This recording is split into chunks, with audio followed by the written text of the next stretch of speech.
few years ago, I neutered my dog Mochi here, and I made a few videos back then on my thoughts on neutering dogs, and I got a lot of comments with people from all different types of opinions. Some people being totally pro neutering, I guess you could say, some people being totally anti any sort of neutering or spaying on their dogs, and some people in the middle, kind of like myself, who are kind of like case by case, seeing the pros and cons of both sides. And after rewatching my own videos and reading a lot of the comments and interacting with some of the comments, I do think I didn't articulate as well as I personally would like to about kind of my thoughts back then and whether or not I regret neutering my dog and if I would do it again, etc., etc. So I'm back to discuss this very controversial topic, I guess you could say, but it's still a very important topic to talk about, and I think everyone's entitled to their opinions and weighing out the pros and cons, but I also think it's equally important for everyone to kind of do their own research. So in this video, I want to do a little bit more of like a deep dive of the pros and cons of neutering. So first, I'll discuss a bunch of health facts surrounding neutering, or not that much, but I will cite the sources in the video, and in the description I'll leave the links. And by the way, really quick, this is not medical advice. I think I said this every time I talk about neutering. I'm not a vet or anything, so please don't take this as like medical advice or recommendations. This is ultimately a topic for you and your vet, but I do think it's important for everyone to do their own research at home as well. Then I'll go over some known or hypothetical behavioral changes from neutering. And finally, I want to discuss my own thoughts and opinions on neutering, whether or not I regret doing it to Mochi, whether I'll do it again, and most importantly, why I came to these opinions and thoughts after hours of research and personal experience. By the way, I'm Gracie, I'm a dog trainer, and make sure to subscribe to keep up to date with a bunch of videos about dogs. So first, let's start by talking about the health effects from neutering your dog. By the way, throughout this video, I'm mostly focusing on male dogs, but I do throw in some facts about female dogs and spaying, but it's just not an area that I have done much research in, so yeah, just a forewarning. The first source I'm going to cite is the National Library of Medicine. Again, link will be in the description. And their research found that there's an increased incidence of joint disorders in both neutered and spayed dogs, so both male and female. And in female golden retrievers, so in their study, they found an increased rate of at least one type of cancer by 3 or 4 times in spayed dogs. And for males, it was also an increase for neutered dogs, but like a minor increase. And there was a higher incident of obesity and hypothyroidism in neutered dogs. So again, this research is pointing to the fact that there's negative impacts of neutering. According to the VCA Animal Hospital, neutering obviously prevents odds of testicular cancer and also prostate enlargement, because you're literally removing the testicles during neutering, but it also protects against hormone-related tumors of the perineum. And those are kind of the two main facts. So on one hand, you have the increased rate of certain types of really serious diseases like cancers and stuff. On the other hand, they're saying, but with neutering, you're removing the diseases related to the actual like genitalia diseases and like sex hormone driven issues. And again, my opinions will be saved for the end of this video. That's just kind of the basic facts. But really important here to note is that the timing of neutering really matters. According to the National Library of Medicine, again, male dogs neutered before 1 year had significantly elevated risks of cancer. And their guideline says to wait until 24 months. And according to the AKC, this is like an expert advice article that I was reading, the particular vet's opinion that was writing it, and also this is my opinion as well, is to wait until a dog is fully grown. And so for some dogs, this could actually be earlier than 24 months, especially smaller dogs. And then the bigger the dog gets, usually the longer it takes for their bodies and all their organs, everything to be fully grown. So it's usually within the span of like 1 to 2 years, maybe even more. And this is exactly why I waited till Mochi was above 1 year old to neuter him. I think we did it at 14 or 15 months. But either way, we confirmed with the vet that Mochi was well past being fully grown. So yeah, according to this expert vet from the AKC, they kind of say like 24 months is more just like a guideline, but each dog could be a little bit different, and I personally agree with that. But yeah, these are kind of the health impacts. So even though there are a lot of health effects known to be caused by neutering and also caused by, I guess you could say, not neutering, so again, diseases of the genitals, it is super important to contextualize everything, because a dog neutered at like 8 weeks, which is like most, I think, shelter dogs in the United States and Europe. I think most shelter dogs are neutered very young. That's very different to if you wait till your dog is fully grown to neuter them. And that brings me to my next topic of neutering, is the behavioral impacts from neutering. So this one I don't love talking about, because training and genetics and also like the dog's personality is so important to a dog's behavior. And when a dog is neutered after puberty, so again, someone like Mochi or like a dog that waits 24 months, usually neutering doesn't have as much of an impact on the behavioral side of things for that dog. But of course, it's case by case here as well. But of course, hormones play a huge role in how a dog behaves. So I think it would be naive to not talk about this at least a little bit. And especially the hormones have a huge role in the development of a dog. So again, like, I'll talk about my opinion in a bit, but again, like, it's very important here too, like the timing of things. A dog that grows up without ever having testicles or only having it for 8 weeks is very different than a dog like Mochi who had testicles till he was 14, 15 months old. So first off, with personality, this is kind of a misconception. And again, everything surrounding like the changes of neutering is case by case. Some dogs don't change at all, some dogs might change significantly, but personality, so like the dog's likes and dislikes, usually won't change, especially if they're full grown before you neuter them, because personality is something that's kind of special to the dog. It might sound a little cheesy, but especially like non-hormonal driven behaviors is usually not going to change before or after. However, testosterone and hormones in general play a huge role in a dog's behavior, especially instinctual behavior and sexual behavior. So this again is according to the VCA hospitals. Neutered dogs experience more fear and less confidence from the lesser or no testosterone after neutering. I will say this did happen to Mochi, but it was very temporary. So we neutered him, and then for a few weeks to like a month or two after, he definitely showed an increased sense of fear and anxiety about strangers. And again, a misconception I do want to address here. A lot of people I've heard say like, oh, if I neuter my dog, is he going to suddenly become scared of me? And that's not the case. Usually when they have increased fear or anxiety from that lack of testosterone, it's towards new things like strangers or dogs that they do not know. Neutering also might cause increased aggression towards other male dogs, especially towards intact males. And this I've talked about a lot. When a dog is neutered and they run into a dog or walk into a dog that is intact, so still has their testicles, what happens is that the neutered dog feels threatened by that presence of testosterone and oftentimes acts aggressively towards the intact dog. And this also does happen with Mochi. To be fair, even before he was neutered, he had like a dislike of all male dogs because he was attacked when he was a puppy by a male dog. So this, I wouldn't say is all because of neutering, but I did notice that since he got neutered, he's especially hates intact males.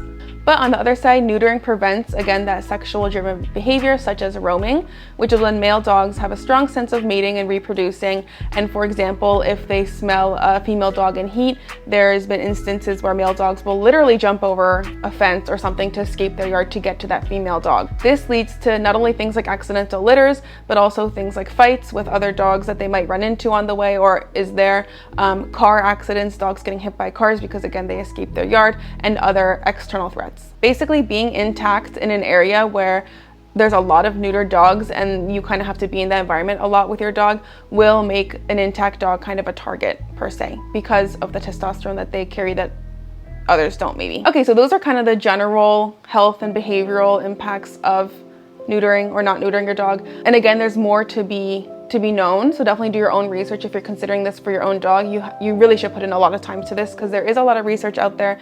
Not as much as I would like, to be honest. I wish there was way more research, but yeah, definitely take your time to do your own research. But now I do want to talk about my personal opinion as someone that did neuter their dog and hopes or plans to have more dogs in the future. So before I say my kind of opinion, which is not going to be like a simple yes or no opinion, I do want to quote the American Veterinary Medical Association, and they say they promote the professional judgment of the veterinarian in developing an informed case-by-case assessment of each individual patient, taking into account all the potential risks and benefits of spay/neuter. So my opinion is, I think personally, sterilized vasectomies are something I'm definitely going to consider for my future male dogs, which is when they don't surgically remove anything. It's just kind of like making your dogs infertile. Like they still will have their testicles and stuff like that, they just like can't reproduce. But if we're talking specifically about neutering versus not, which I guess we are in this video, I think unless you as an owner are 100% confident in your ability to prevent not only accidental litters, but also dog fights and attacks,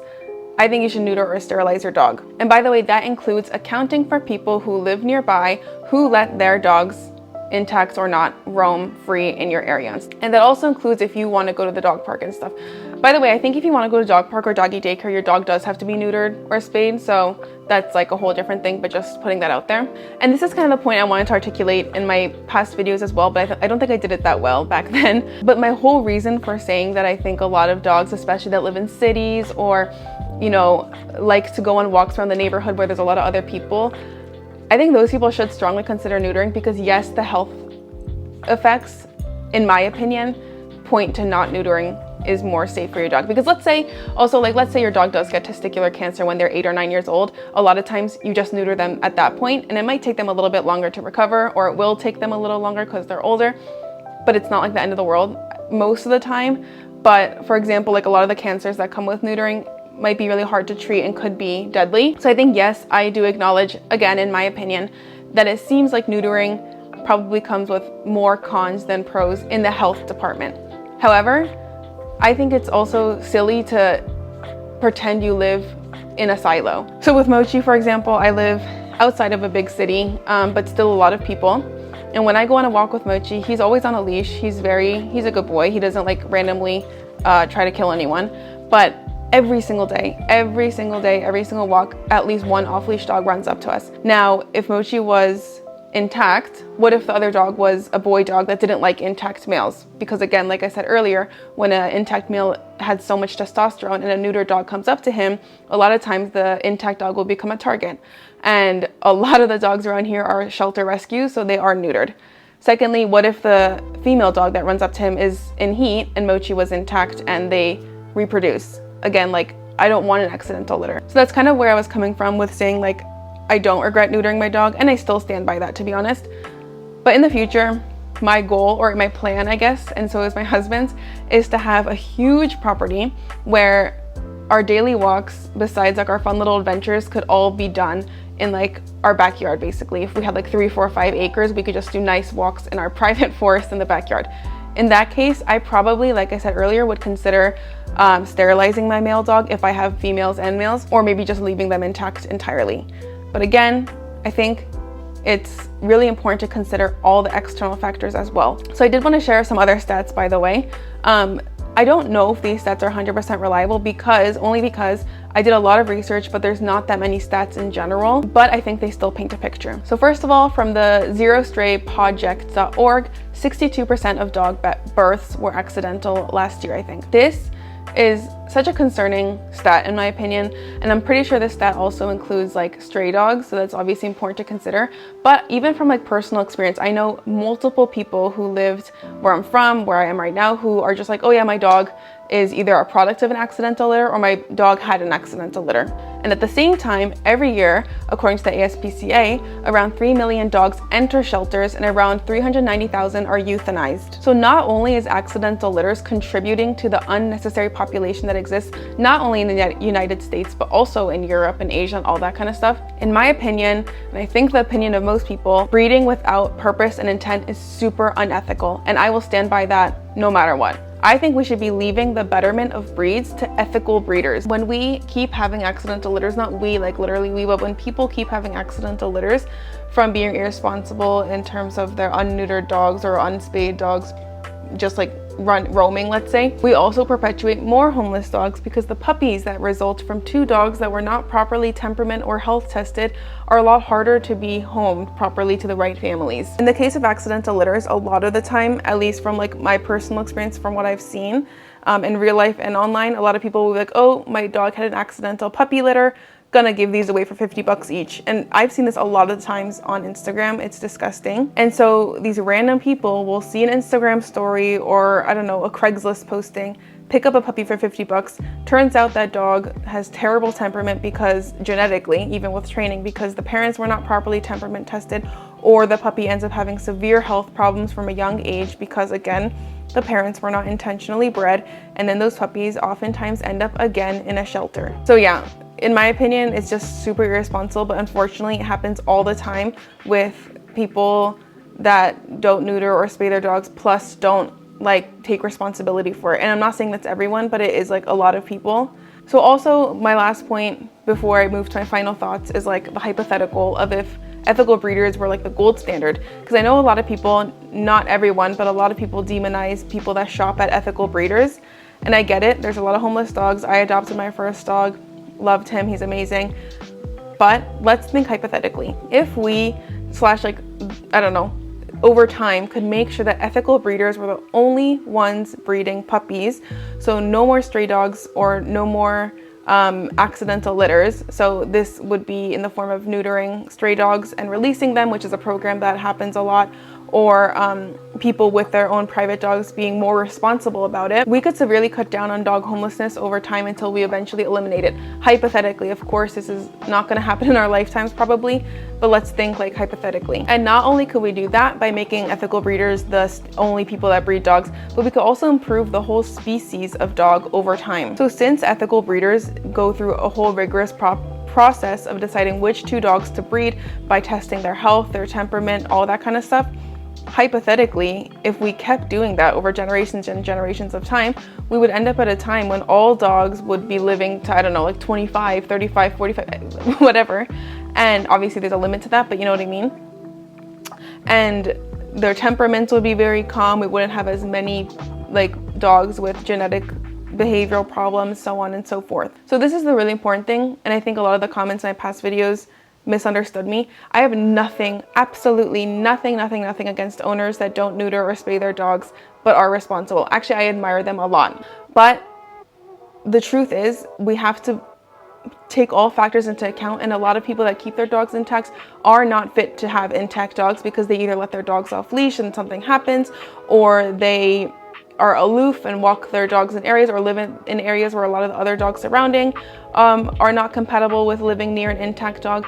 And that's kind of where I was coming from. Yeah, and I think like a lot of people in my comments that were saying like, oh, I would never neuter my dog because XYZ, and they were making valid points. Those are not the people I think are the problem, because especially people that tend to be vocal about this and are even on YouTube researching the topic, or maybe just for entertainment, tend to not be those ones that are irresponsible. So yeah, I just want to make clear that I have nothing against those people. I actually really respect them, and I hope to be like them one day when I do have the external environment where I could have an intact dog without being terrified of what's going to happen every time we go out. So my final thoughts, I am well aware and I acknowledge the health benefits of leaving your dog intact, but that's also why, again, I waited so long to neuter Mochi, to minimize those health risks. However, at the same time, I'm also aware that the people I live near and their off-leash dogs, many of them neutered, many of them intact, is not the right environment for my dog to be intact. As someone who had to stand between my very young Mochi and a huge male dog, when the male dog was attacking Mochi, I got hurt, Mochi was totally fine. I don't want the risk of my dog being intact making him like the target of the neighborhood, or the target every time we go anywhere where there's other dogs off leash. And I live in Germany where a lot of dogs are off leash. This is like something I hate about living here, to be honest, but that's just like the harsh reality for the time being of where I live. And I personally don't want Mochi to be, again, like the target just because he has testosterone and they don't, or because he presents himself not intentionally as a threat because of that testosterone. So before I have a large, like fenced in property, like a super large property where Mochi and my future dogs can be safe, I don't think I would not neuter my dog. And again, that's my personal opinion. And I'd never tell anyone to do one thing or the other in terms of medical advice with dogs, because again, I'm not a vet. But I do want to encourage anyone watching this for the purpose of research to continue doing your research, listen to multiple opinions, listen to multiple vets, and always consider every single factor of your life, including external factors, like I said, of who you live near, you know, what kind of dogs are gonna be near your dog, all before you consider saying yes or no, or sterilization or anything. I do know that in the United States, most vets will recommend neutering and spaying. And in Germany, I've actually found that most vets recommend against it, which I also think I think both have their faults, to be honest. Like in the United States, I think, and this is a generalization, not every vet, but like most vets will say, yeah, just neuter and spay your dog when they turn 3 months. And like, or I don't know what they say, but just in general. And for example, I don't like that, because I want my dog to be fully grown, and I don't like that someone that doesn't know much would listen to that. But at the same time, I don't like how in Germany, like when we neutered Mochi, one of the vets was like, no, we won't do it. And I think that's also irresponsible, because again, I live outside of a city where there's so many people, and actually even in my apartment building, there was an accidental litter. So yeah, this is like just like one example of why maybe not everyone should be encouraged to keep their dogs intact. So I do think there's like a happy medium, but I think the happy medium, we can't be waiting for vets to all get together and decide what the best advice is. I think every single dog owner, it's our responsibility to do our own research and come to our own conclusions so that we can make an educated decision on our dogs' medical procedures, because it's really important and does have a lot of impact. I hope this video kind of clears up not only my opinion because yeah, whatever, but also kind of like the pros and cons of both sides. Let me know down below if you agree or disagree. I'm definitely open to all opinions. I don't think I'm like right and someone else is wrong, or I'm wrong and someone else is right. Open to discussion, and don't forget to subscribe for more videos related to dogs in the future. Bye.